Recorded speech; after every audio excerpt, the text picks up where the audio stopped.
बिस्मिल्लाहिर्रहमानिर्रहीम। Dear student, अस्सलाम वालेकुम। सब्जेक्ट टाइटल है हमारा डाटा वेयरहाउस और लेक्चर नंबर 2। इस लेक्चर में हम जिस टॉपिक पे बात करेंगे वो हमारा टॉपिक है डिसीजन सपोर्ट सिस्टम।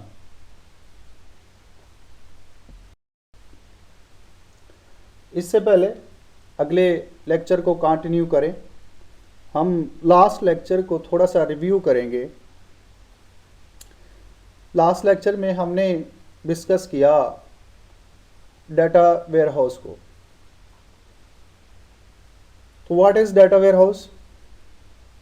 जैसे कि लास्ट लेक्चर में हमने बात की कि डाटा वेयरहाउस एक रिपोजिटरी है, एक ऐसी जगह है जहाँ पे हम डाटा को स्टोर करके रखते हैं और ये डाटा डिफरेंट सोर्सेज से आके डाटा वेयरहाउस में स्टोर होता है। और जब ये स्टोर होता है तो देन उसके ऊपर कुछ एनालिसिस किए जाते हैं, कुछ इंफॉर्मेशन इकट्ठी की जाती है और उस इंफॉर्मेशन को सामने रखते हुए डिसीजन लिए जाते हैं। तो ये डाटा वेयरहाउस है, यानी डिफरेंट सोर्सेज से डाटा वेयरहाउस में स्टोर हो रहा है और देन उस डाटा को एनालाइज करने के लिए, उसके ऊपर एनालिटिकल ऑपरेशंस परफॉर्म करने के लिए उस पर वर्किंग की जाती है। This is data warehouse. Different sources हैं जैसे CRM, ERP और SCM। ये डिफरेंट सोर्सेज हैं जहाँ से हमारे पास डाटा आ रहा है, डाटा वेयरहाउस में स्टोर होगा और उसके बाद ऑनलाइन एनालिटिकल प्रोसेसिंग की जाएगी डाटा के ऊपर। और एक बात यहाँ पे इम्पॉर्टेंट है कि यहाँ डाटा वेयरहाउस में जो डाटा स्टोर किया जाएगा वो डाटा एग्रीगेशन की शक्ल में होगा, इंटीग्रेटेड शक्ल में होगा, कंबाइंड फिगर में होगा। देन उसके ऊपर ये एनालिटिकल प्रोसेसिंग हो सकती है। तो data warehouse is the repository of the data, where data is collected from different sources and then stored in the data warehouse. After storing the data in the data warehouse, so data analytical operations are performed on the data. Today, आज हम बात करेंगे decision support system. Decision support system क्या है? Decision support system एक computer based information system है जो managers या किसी भी ऑर्गेनाइजेशन के जो हायर अथॉरिटी है उसको डिसीजन करने के लिए इंफॉर्मेशन प्रोवाइड करता है या कोई किसी प्रॉब्लम्स को सॉल्व करने के लिए हेल्प करता है। अब ये डिसीजन सपोर्ट सिस्टम जो है इसमें डिफरेंट प्रोसीजर्स इस्तेमाल किए जाते हैं, डिफरेंट एप्लीकेशंस इस्तेमाल की जाती हैं और डिफरेंट मेथड्स को यूज़ किया जाता है। इसके डिफरेंट फेसेस हैं, हर फेस अपने हिसाब से फंक्शनैलिटीज परफॉर्म कर रहा है।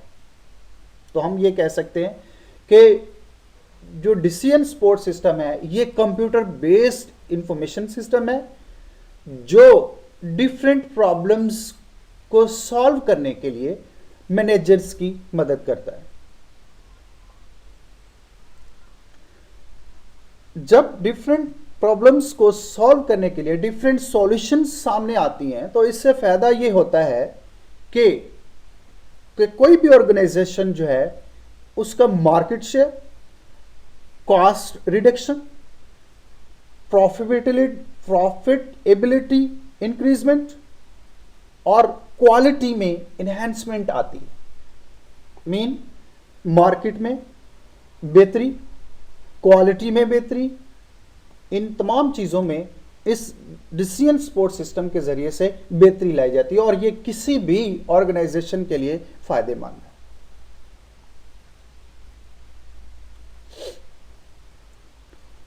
अब इस डिसीजन सपोर्ट सिस्टम के साथ जो लोग इंटरेक्शन करते हैं उनमें डिफरेंट मॉड्यूल्स शामिल हैं, लोग शामिल हैं, प्रोसीजर्स इसमें काम करते हैं, सॉफ्टवेयर्स भी इंटरेक्शंस करते हैं, और ये इंटरनल भी हो सकते हैं और एक्सटर्नल भी हो सकते हैं। ये तमाम जो चीज़ें इंटरेक्शन कर रहे हैं डिसीजन सपोर्ट सिस्टम के साथ, ये इंटरनल भी हो सकती हैं और एक्सटर्नल भी हो सकती हैं।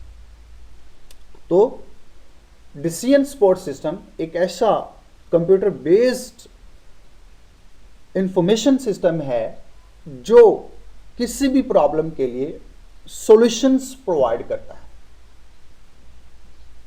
इसमें डिफरेंट प्रोसीजर्स हैं, डिफरेंट प्रोसेसिंग है, जिसको यूज करते हुए ये डिसीजंस प्रोवाइड करता है, सॉल्यूशंस प्रोवाइड करता है, और उसको सामने रखते हुए देन डिसीजंस लिए जाते हैं।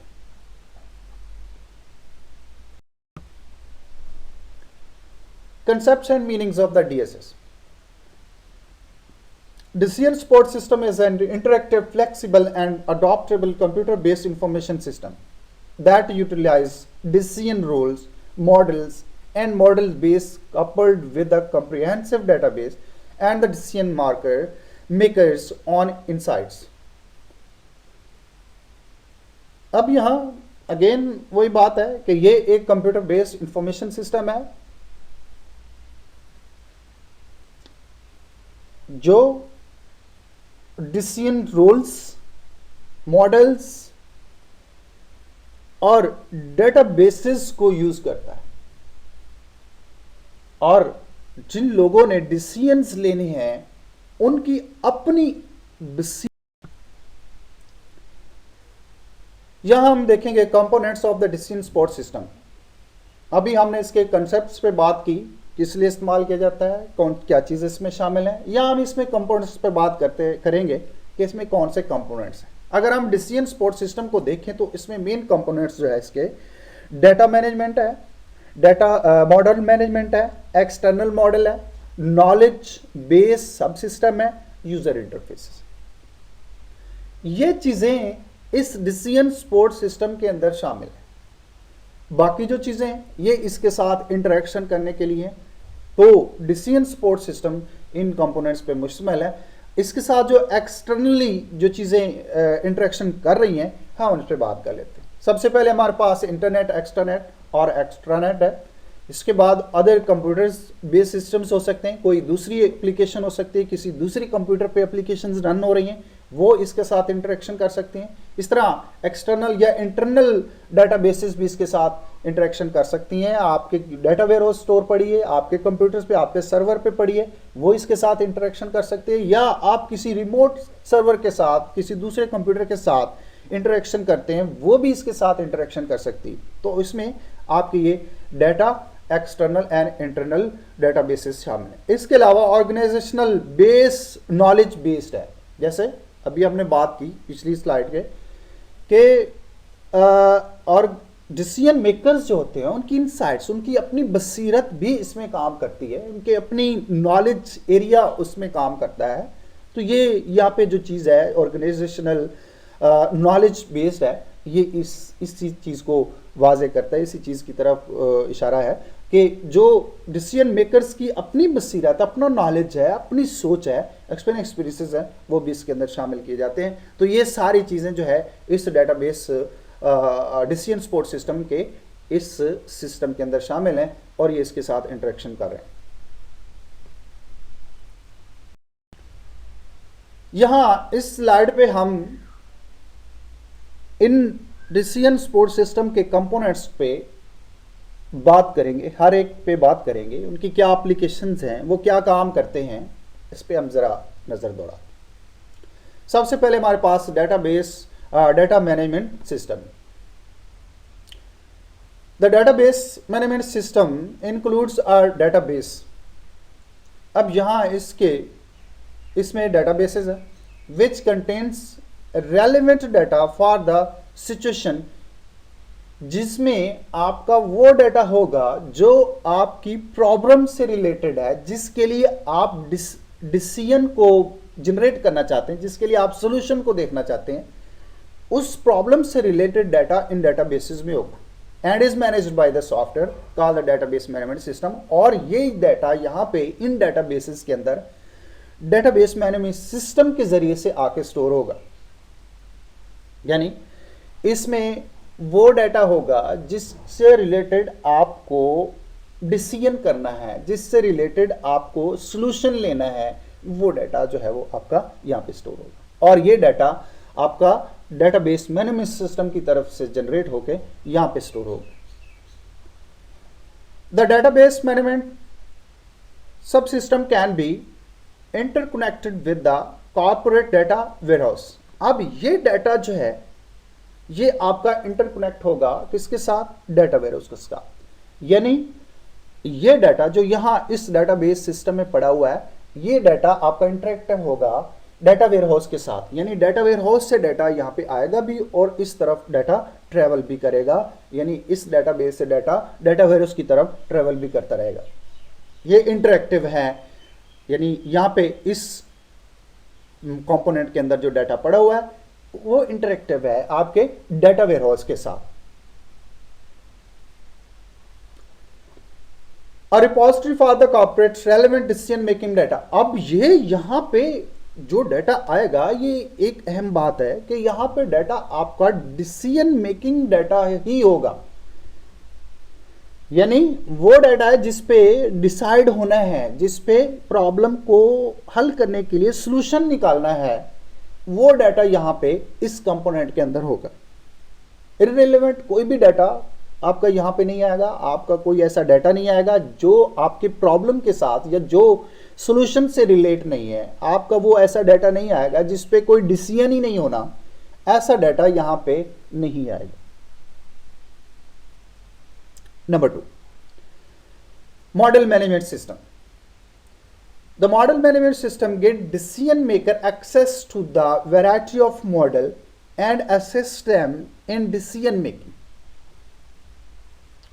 अब ये मॉडल मैनेजमेंट सिस्टम जो है, जिन लोगों ने डिसीजन करना है उनको एक्सेस देगा ऐसे मॉडल्स की तरफ जो डिसीजन मेकिंग के लिए इंपॉर्टेंट है। और जब ये डिसीजन मेकर्स ऐसे मॉडल की तरफ एक्सेस करेंगे तो फिर उनको असिस्ट किया जाएगा कि ये डिसीजन भी लें। यानी ये मॉडल, ये सिस्टम जो है ये ऐसे मॉडल की तरफ डिसीजन मेकर्स को लेके जाएगा जिन मॉडल्स के जरिए से डिसीजन होना है, और फिर उनको इस चीज पे लेके आएगा कि अब डिसीजन किए जाए। The model based can include the model based management software. अब इसमें इस मॉडल के अंदर जो सॉफ्टवेयर शामिल हैं जिन्होंने डिसीजन मेकर्स के तौर पे काम करना है, उसमें model based management software that coordinates the use of the model the DSS. अब ये जो सॉफ्टवेयर है ये उन मॉडल्स को यूज करेंगे जिनके जरिए से डिसीजन किया जा सकता है। This components can be connected to the external user storage of the data. अब इस मॉडल को एक्सटर्नल डाटा स्टोरेज के साथ कनेक्ट भी किया जा सकता है। मकसद, अगर आपका कहीं से एक्सटर्नली आपका डाटा पड़ा हुआ, आपका इंटरनल आपके वेयरहाउस में नहीं है, आपका कहीं एक्सटर्नल किसी और स्टोरेज लोकेशन पे डाटा पड़ा है, आप उसको यहां पे लाके उसको यहां यूज कर सकते और उस पर डिसीजन हो सकते। तो आप इस मॉडल को किसी एक्सटर्नल डाटा स्टोरेज के साथ इंटरकनेक्ट भी कर सकते। Number 3, knowledge based management system. ये वही बात है जो अभी हम इसको बात कर रहे थे कि हर इदारे में काम करने के लिए जो लोग यूज किए जाते हैं उनकी अपनी इनसाइट्स यूज की जाती है। अब डिसीजन मेकर्स जितने भी होंगे उनके अपने कुछ एक्सपीरियंसेस होंगे, उनका अपना कोई नॉलेज एरिया होगा जो यहाँ पे यूटिलाइज किया जाएगा। तो ये जो सिस्टम है ये ऐसे ही दूसरे किसी सब सिस्टम के साथ जो है वो इंटरेक्ट कर सकता है और आपको डिसीजन मेकर्स की इंटेलिजेंस जो है वो प्रोवाइड कर सकता है। this is subsystem can support any of the other subsystem or act as an independent component. अब ये सबसिस्टम किसी दूसरे सबसिस्टम के साथ मिलकर भी काम कर सकता है या अकेला भी काम कर सकता है। जरूरी नहीं है कि ये दूसरों के साथ मिलकर, अगर तमाम चीजें उसके पास अवेलेबल हैं, उसके पास पहुंच चुकी हैं, तो ये खुद भी काम कर सकता है। It provides intelligence to augment the decision makers on, वही बात आ गई कि डिसीजन मेकर्स की अपनी इनसाइट्स हैं, तो उनसे रिलेटेड ये इंटेलिजेंस प्रोवाइड करता है। ऐसी कैपेबिलिटीज परफॉर्म करता है जिसके जरिए से डिसीजन मेकर्स को डिसीजन करने में आसानी होती है। ऐसी प्रोसेसिंग पावर्स इस्तेमाल करता है जिसके जरिए से डिसीजन जो है वो आसान हो जाता है। अब इसका तल्लक ऑर्गेनाइजेशंस के नॉलेज रिपोजिटरी पे, वही बात आ गई कि जितने भी लोग एक्सपीरियंस्ड पर्सनैलिटीज होती हैं किसी भी ऑर्गेनाइजेशन के अंदर, उनका अपना नॉलेज है, उनका अपने एक्सपीरियंसेस होते हैं, उनका अपना नॉलेज एरिया पड़ा हुआ है जिसमें डिफरेंट एक्सपीरियंसेस हैं, उनका अपना कैपेबिलिटीज हैं, ये सारी चीजें उनके अंदर यहाँ पे स्टोर पड़ी हैं। तो ये जो मैनेजमेंट सिस्टम है, ये ऑर्गेनाइजेशन की नॉलेज रिपोजिटरी के साथ इसका लिंक होता है। और ये जो ऑर्गेनाइजेशन की नॉलेज रिपोजिटरी है, इसको हम ऑर्गेनाइजेशनल नॉलेज बेस्ड भी कहते हैं। यहां से बहुत ज्यादा डेटा और इंफॉर्मेशन मिलती है डिसीजन मेकिंग के लिए। Number 4, user interface subsystem. अब इंटरफेस जब होगा तो ही किसी सिस्टम के साथ इंटरेक्शन हो सकती है। तो यहां पे जो है वो इस डिसीजन सपोर्ट सिस्टम के अंदर भी आपके इंटरफेसेस हैं जो यूज किए जाते हैं, और देन किसी भी कंपोनेंट के साथ आप कम्युनिकेशन कर सकते हैं और उससे काम ले सकते हैं। इस इंटरफेस सबसिस्टम को डायलॉग मैनेजमेंट फैसिलिटी का नाम भी दिया जाता है, और ये यूजर्स को डिसीजन सपोर्ट्स के साथ इंटरेक्शन करने की फैसिलिटी देती है ताकि यूजर डिसीजन सपोर्ट सिस्टम से इंफॉर्मेशन ले सके। अब इसके लिए 2 चीजें होनी चाहिए। Number 1, the action language. ये एक्शन लैंग्वेज जो है ये आपकी दूसरे कंपोनेंट्स के साथ लाइक इंटरनेट इन चीजों के साथ इसका ताल्लुक होता है। और दूसरी जो चीज है द प्रेजेंटेशन लैंग्वेज है, जो ट्रांसफर करती है रिजल्ट्स को या प्रेजेंट्स करती है यूजर के सामने रिजल्ट्स को। दो लैंग्वेज हैं इसके अंदर जो काम करती हैं। एक तो इंटरनल या एक्सटर्नल जो कंप्यूटर बेस्ड सिस्टम्स हैं उनके साथ इनका ताल्लुक होता है, और दूसरा जो है वो रिजल्ट्स जो जनरेट होते हैं वो प्रेजेंट्स किए जाते हैं यूजर के सामने। तो ये 2 लैंग्वेज जो है इसके अंदर काम करती हैं इन यूजर इंटरफेसेस के अंदर, जो इस डिसीजन सपोर्ट सिस्टम के अंदर शामिल है। अब यहां पे इस यूजर इंटरफेस के अंदर डिसीजन सपोर्ट सिस्टम जनरेटर काम करता है, जो एज ए बफर के तौर पे काम करता है। अब ये किन के दरमियान काम करता है? यूजर और डिसीजन सपोर्ट सिस्टम के कंपोनेंट्स के दरमियान काम करता है। जैसे कंपोनेंट्स में हमने देखा डिफरेंट मॉडल्स हैं उसके, और यूजर्स हैं।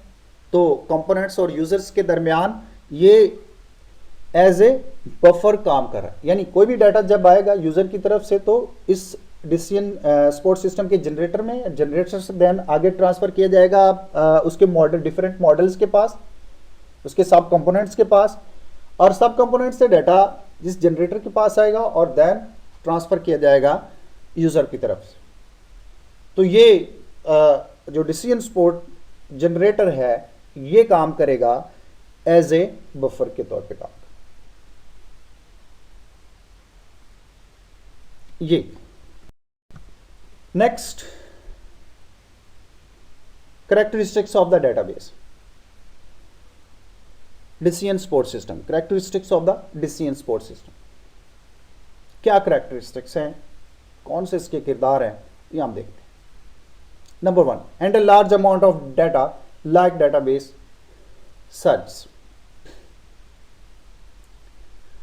डेटाबेस में एक बात ध्यान में होनी चाहिए कि जो डाटा वेयरहाउस है इसमें जो डाटा आके स्टोर हो रहा है ये थोड़ा सा डाटा नहीं है, बहुत ज्यादा ट्रांजैक्शन के साथ डाटा आपका आता है और उस पे ऑपरेशंस भी या उसकी जो डाटा की सर्च है, डाटा को लेना है, ये भी बहुत ज्यादा होता है। तो डिसीजन सपोर्ट सिस्टम इस तमाम जो बहुत ज्यादा डाटा की ट्रांजैक्शन हो रही है, डाटा पे काम हो रहा है, ये उसको सपोर्ट करता है। Number 2, obtain and process data from different sources. अब ये डिसीजन सपोर्ट सिस्टम जो है डिफरेंट सोर्सेज से डाटा को लेता भी है, सपोर्ट भी करता है। जैसे डाटा वेयरहाउस में डाटा डिफरेंट सोर्सेज से आके स्टोर हो रहा है, तो इसलिए डाटा डिसीजन सपोर्ट सिस्टम को भी इसको सपोर्ट करना पड़ता है। और ये इंटरनल एक्सटर्नल जितना भी डाटा आ रहा है उसको लेके आपके मेन फ्रेम सिस्टम्स वगैरह या नेटवर्क स्टेशन होते हैं वहां पे जाके उसको स्टोर भी कर लेते हैं।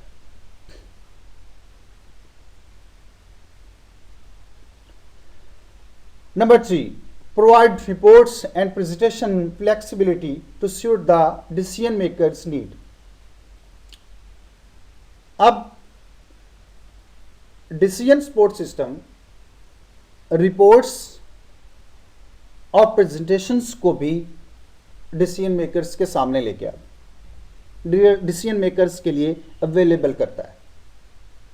और ये तमाम चीज़ें कोई भी सॉल्यूशन निकालने के लिए, किसी मसले का हल निकालने के लिए बड़ी ज़रूरी हैं। तो इसलिए डिसीजन सपोर्ट सिस्टम रिपोर्ट्स और प्रेजेंट्स को भी एक बेहतरीन अंदाज में पेश करता है। Number 4, have a both textual and graphical orientation like chart, trend lines, tables and more. अब डिसीजन सपोर्ट सिस्टम डाटा को टेक्सचुअल और ग्राफिकल दोनों फॉर्म्स में पेश करता है, जैसे चार्ट्स, ट्रेंड लाइन्स और टेबल्स वगैरह। Number 5, perform complex sophisticated analysis and comparison using advanced software package. यानी complex sophisticated analysis and comparison. Data warehouse में डाटा स्टोर जब हो जाता है तो उस पे जो मोस्ट इंपॉर्टेंट फंक्शनैलिटी परफॉर्म होती है वो आपकी एनालिसिस है, एनालिटिकल प्रोसेसिंग है। अब ये एनालिटिकल प्रोसेसिंग के लिए डीएसएस को यूज किया जाता है। यानी आप डाटा के ऊपर एनालिसिस करना चाहते हैं, एनालिसिस करने के बाद आपने कोई डिसीजन लेना है तो उसके लिए ये डिसीजन सपोर्ट सिस्टम इस्तेमाल किया जाए। और ये कॉम्प्लेक्स, मुश्किल से मुश्किल एनालिसिस या कोई आसान या कंपैरिजन कहीं पे हो रही है, ऐसे कोई प्रोसेसिंग हो रहे हैं, वहां पे भी आप इसको यूज कर सकते हैं।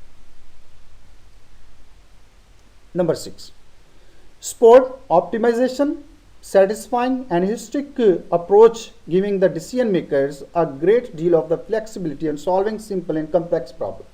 Very important है, कहना ये चाहता है कि जो प्रॉब्लम सॉल्विंग हो रही है उसके लिए ऑप्टिमाइजेशन प्रोवाइड करता है। मीन आपकी प्रॉब्लम को बेहतरीन तरीके से हल देता है, बेहतरीन हल देता है, ये आपके मसले को बेहतरीन हल देता है और सेटिस्फाई करता है। ह्यूरिस्टिक अप्रोच और एक एक्सपीरियंस्ड अप्रोच अप्लाई करता है, ऐसी अप्रोच अप्लाई करता है जो कि एक इन्वेस्टिगेटेड होती है, आपकी एक्सपीरियंस्ड होती है, आपके पहले से मुशाहदे में होती है। ऐसी अप्रोच से आप उसके ऊपर अप्लाई करते हैं और एक बेहतरीन सॉल्यूशन आपके सामने रखता है। ये इसकी करेक्टरिस्टिक्स थी। अब यहाँ पे हम इसकी कैपेबिलिटीज पे बात कर लेते हैं। ये कहा किस हद तक ये अच्छा काम कर सकता है, किस हद तक ये काम कर सकता है, यहाँ पे हम इसको देख सकते हैं। Support for problem solving phases including the intelligence, decision choice, implementation and monitoring। अब ये किसी भी मसले को हल करने के लिए डिफरेंट स्टेजेस में काम करता है, जिसमें हमारे पास इंटेलिजेंस है, डिजाइन है, चॉइस है, इम्प्लीमेंटेशन और मॉनिटरिंग है। ये इसकी कैपेबिलिटी है। इससे किसी भी मसले को हल करने में बेहतरीन तरीके से सोल्यूशन निकाला जा सकता है। Number 2, support for different decision frequencies that range from one of a kind। अब यहाँ ये वन ऑफ अ काइंड चीज समझने की बात है कि जैसे आप किसी दूसरी कंपनी के साथ मिलकर काम करना चाहते हैं, this is one of a kind. कोई भी कंपनी अकेली नहीं किसी दूसरी के साथ मिलकर काम करेगी, ये मर्जिंग है। उसके साथ उसके बिजनेस डील्स होंगे, उसके साथ उसकी इंटरेक्शन होगी, ट्रांजैक्शन होगी। ये तमाम चीज़ें जो है वो किसी भी कंपनी के लिए ज़रूरी हैं और उनके साथ उसका काम चलना है, तो ये उसके लिए ये काम करेगा, वन ऑफ अ काइंड। और ये काम जो है वो रिपीटेटिव होगा, कोई एक बार इसकी ट्रांजैक्शन नहीं है, ये चलता रहेगा। एक वीक में कितनी इन्वेंट्री परचेज होनी है, ये तमाम चीज़ें रिपीटेटिवली हो सकती हैं। ये तमाम जो डिफरेंट डिसीजन मेकिंग फ्रीक्वेंसीज हैं, ये चीजें आपके डिसीजन सपोर्ट सिस्टम में आपके सामने है।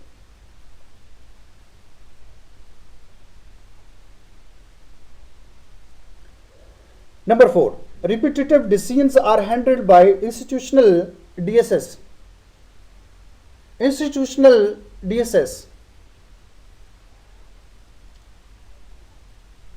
ये इंस्टीट्यूशनल डीएसएस ऐसा सिस्टम है जिसके जरिए से स्ट्रक्चर्ड प्रॉब्लम्स को सॉल्व किया जाता है। स्ट्रक्चर्ड प्रॉब्लम्स वो हैं जो आपकी इन्वेस्टिगेशन में, आपके नॉलेज में है, आपके एक्सपीरियंस में, आप उसके बारे में जानते हैं।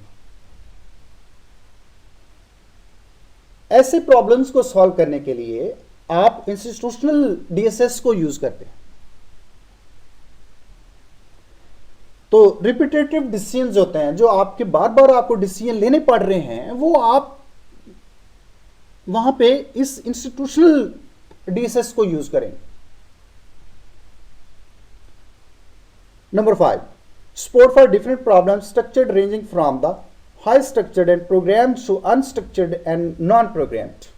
अब वही बात आ गई, स्ट्रक्चर्ड जिसके बारे में आप जानते हैं, अनस्ट्रक्चर्ड जो अनयूजुअली आपके सामने प्रॉब्लम्स आती हैं, जो जिसके बारे में आपकी इन्वेस्टिगेशन नहीं है, आप बहुत ज़्यादा उसके बारे में इल्म नहीं रखते, आपके सामने वो आ जाती हैं। तो ऐसी प्रॉब्लम्स जो है वो अनस्ट्रक्चर्ड प्रॉब्लम्स होती हैं, आप उनको भी सॉल्व करते हैं। तो ये दोनों स्ट्रक्चर्ड और अनस्ट्रक्चर्ड जो है, ये दोनों जो मसाइल हैं, प्रॉब्लम्स हैं, इनको सपोर्ट करने के लिए भी डीएसएस जो है काम करता है।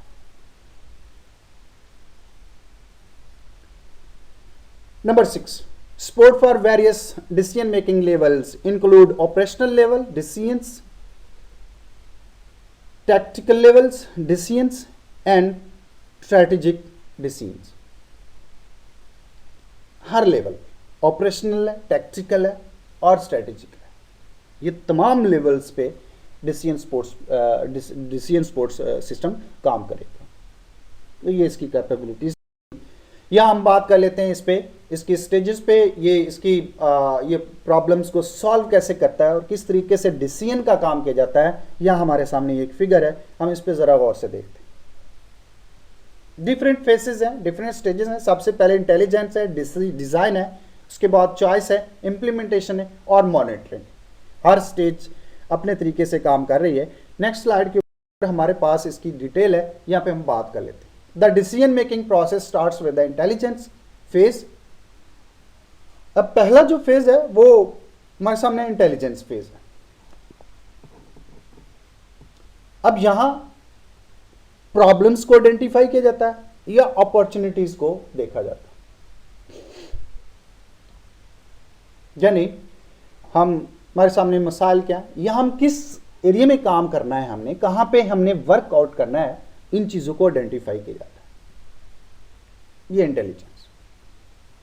इन the design phase alternative solution to the problems are developed. अब यहां डिजाइन फेज में हम एक मसले को कितने तरीके से हल कर सकते हैं, उसका हल क्या है, कौन सी उसका सोल्यूशन है, इस चीज को देखा जा सकता है।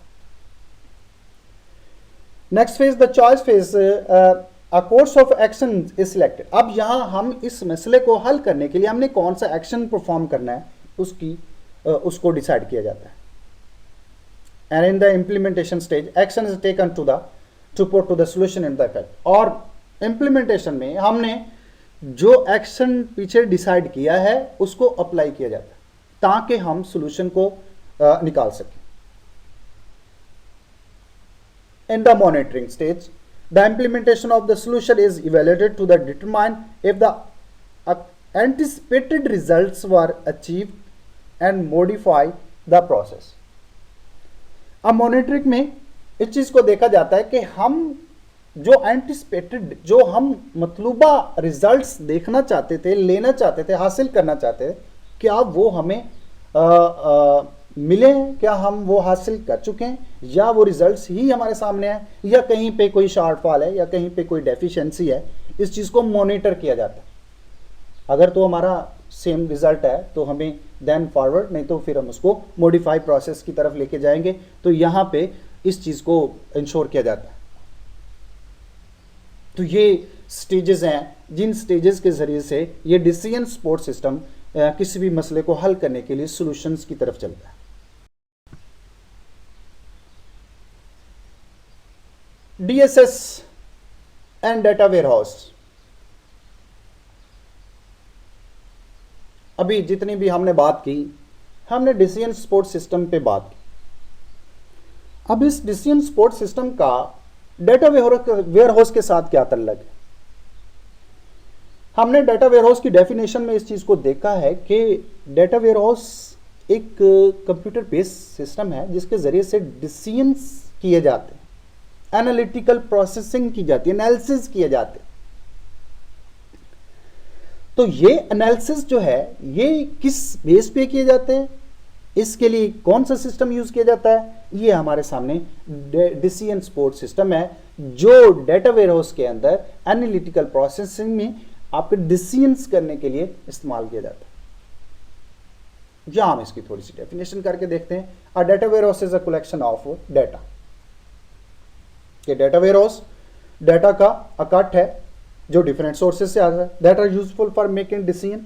और ये डाटा जो यहां पे आ रहा है डेटा वेयरहाउस में, ये फैसले करने के लिए इस्तेमाल किया जाता है। A decision support system is any app that is built on the data warehouse that help people to do their job। अब ये डिसीजन सपोर्ट सिस्टम जो है ये एक कंप्यूटर बेस्ड सिस्टम है जो लोगों को डिसीजन करने के लिए, अपना काम करने के लिए इस्तेमाल किया जाता है। अब यहां इसकी बहुत सारी टेक्नोलॉजीज है जो किस लिए काम करनी है। There are decision support system technologies that help utilise the data available and data warehouse के डेटा वेयरहाउस में जो डाटा पड़ा है उसको यूटिलाइज करने के लिए डिसीजन सपोर्ट सिस्टम इस्तेमाल किया जाता है। This technologies help executive to see the warehouse quickly and effectively. अब इस डिसीजन सपोर्ट सिस्टम के साथ जरिए कोई भी एग्जीक्यूटिव जो है ये आपके डाटा को देख सकते हैं, उसको एनालाइज कर सकते हैं, उसके ऊपर डिसीजंस कर सकते हैं। They can gather data, analyze it and take decision on the information presented in the warehouse। वही बात कि आपका जो डाटा वेयरहाउस में पड़ा हुआ है, इस डिसीजन सपोर्ट सिस्टम को यूज करते हुए उस डाटा को हासिल किया जा सकता है, इंफॉर्मेशन ली जा सकती है, उस पर एनालिसिस किए जा सकते हैं और उसके बारे में डिसीजन लिए जा सकते हैं।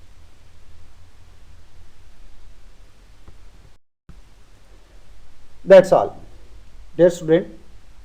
इसकी डॉक्यूमेंट की फाइल भी मैंने लेक्चर के साथ अटैच कर दी है और उसमें तमाम जो डिफरेंट या डिफ़िकल्ट लफ्ज़ हैं मैंने उनकी डेफिनेशन के साथ उसको अटैच किया है। होपफुली आपको बहुत इंफॉर्मेटिव होगा आपके लिए और आपको बेहतरी आएगी वहाँ पे समझने में। इसके अलावा भी अगर आपको कहीं डिफ़िकल्टी है तो आप मुझसे कांटेक्ट करें, मुझे फ़ोन करें, मुझे कॉल मेल करें। I will be responsible for that. अल्लाह हाफिज़, टेक केयर।